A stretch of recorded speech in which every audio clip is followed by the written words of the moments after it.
নমস্কার বন্ধুরা, my home style রেসিপিতে আপনাদের সবাইকে স্বাগত। আজ আমি আপনাদের সাথে এঁচোড়ের একটি নতুন রেসিপি শেয়ার করব।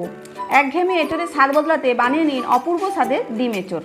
এই রেসিপিটি ভাত, রুটি, পরোটা, লুচি সবার সাথে খেতেই ভালো লাগবে। লাইক দিয়ে ভিডিওটি প্রথম থেকে শেষ পর্যন্ত দেখার জন্য আপনাদের কাছে আমার অনুরোধ রইল। চলুন দেখে নেওয়া যাক আমার আজকের রেসিপি।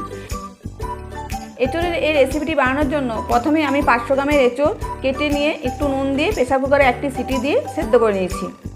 আর এখানে দুটো মিডিয়াম সাইজের আলুও কেটে নিয়ে প্রেসার কুকারে একটি সিটি দিয়ে সেদ্ধ করে নিয়েছি।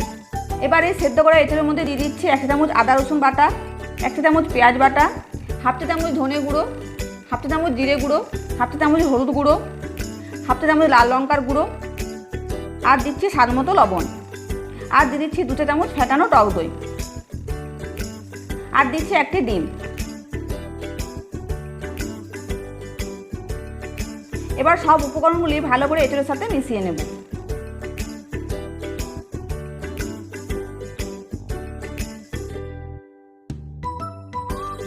ভালো করে মিশিয়ে নিলাম।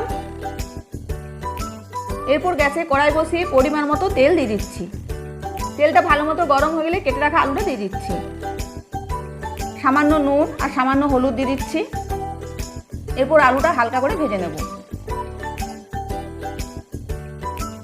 আলুটা হালকা করে ভেজে নেওয়া হয়ে গেছে। এরপর আলুটা তুলে নিচ্ছি। আলুটা তুলে নিয়ে ওই তেলের মধ্যে ম্যারিনেট করে রাখা এঁচোড়টা দিয়ে দিচ্ছি। গ্যাসের আঁচটাকে মিডিয়ামে রেখে একটু সময় নিয়ে এঁচোড়টাকে ভালো করে ভেজে নিতে হবে। এঁচোড়টাকে ভালো করে ভেজে নিয়েছি। এরপর নামিয়ে নেব। এঁচোড়টা নামিয়ে কড়াইটা ভালো করে পরিষ্কার করে নিয়েছি। এবার দিয়ে দিচ্ছি 2 টেবিল চামচ সাদা তেল।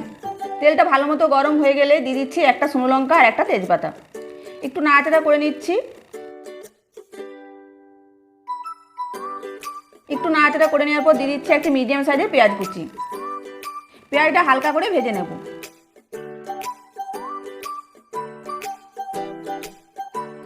পেঁয়াজটা হালকা করে ভেজে নেওয়ার পর দিয়ে দিচ্ছি 1 টেবিল চামচ পেঁয়াজ বাটা আর 2 টেবিল চামচ আদা রসুন বাটা। এরপর পেঁয়াজ ও আদা রসুনের কাঁচা গন্ধটা না যাওয়া পর্যন্ত নাড়াচাড়া করে নেব।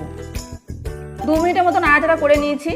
এবার আমি এর মধ্যে দিয়ে দিচ্ছি 1 চামচ জিরে গুঁড়ো, 1 চামচ ধনে গুঁড়ো, 1 চামচ হলুদ গুঁড়ো, 1 চামচ লাল লঙ্কার গুঁড়ো, আর দিয়ে দিচ্ছি স্বাদ মতো লবণ, আর দিয়ে দিলাম 1 চামচ কাশ্মীরি লঙ্কা গুঁড়ো। একটু মিশিয়ে নিয়ে অল্প জল দিয়ে দিচ্ছি। এরপর মশলাটা কিছুক্ষণ কষিয়ে নেব। কিছুক্ষণ কষিয়ে নেওয়ার পর একটি মিডিয়াম সাইজের টমেটো বাটা দিয়ে দিচ্ছি। টমেটো বাটাটা মশলার সাথে একটু কষিয়ে নেব।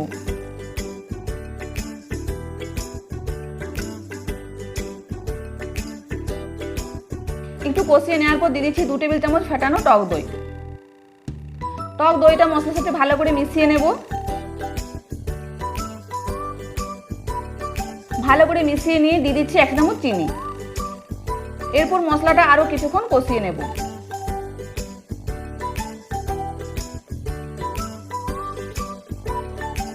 মশলাটা বেশ ভালো করে কষিয়ে নিয়েছি। এবার এর মধ্যে দিয়ে দিচ্ছি ভেজে রাখা এঁচোড় আর আলুটা। এঁচোড় আর আলুটা মশলার সাথে ভালো করে মিশিয়ে নিয়ে 1 মিনিটের মতো কষিয়ে নেব।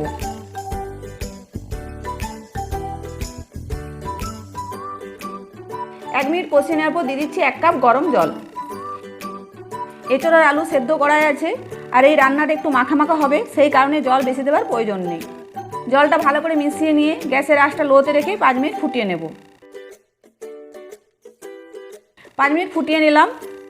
আপনারা এই সময় 1 চামচ গরম মশলা দিতে পারেন। আমার গরম মশলার গন্ধটা খুব একটা ভালো লাগে না, সেই কারণে আমি আর দিচ্ছি না। আমার তৈরি হয়ে গেল আজকের রেসিপি ডিম এঁচোড়। আমার আজকের রেসিপি আপনাদের যদি ভালো লাগে তাহলে আমার এই ভিডিওটিতে লাইক করবেন, কমেন্ট করবেন, আর ভিডিওটিকে শেয়ার করবেন। আর আমার চ্যানেলে নিত্য নতুন রেসিপির আপডেট পেতে চ্যানেলটি সাবস্ক্রাইব করবেন, আর পাশে থাকা বেল আইকনটি টিপতে একদম ভুলবেন না। আমার নেক্সট ভিডিওর জন্য অপেক্ষা করুন। তখন ভালো থাকবেন, সুস্থ থাকবেন।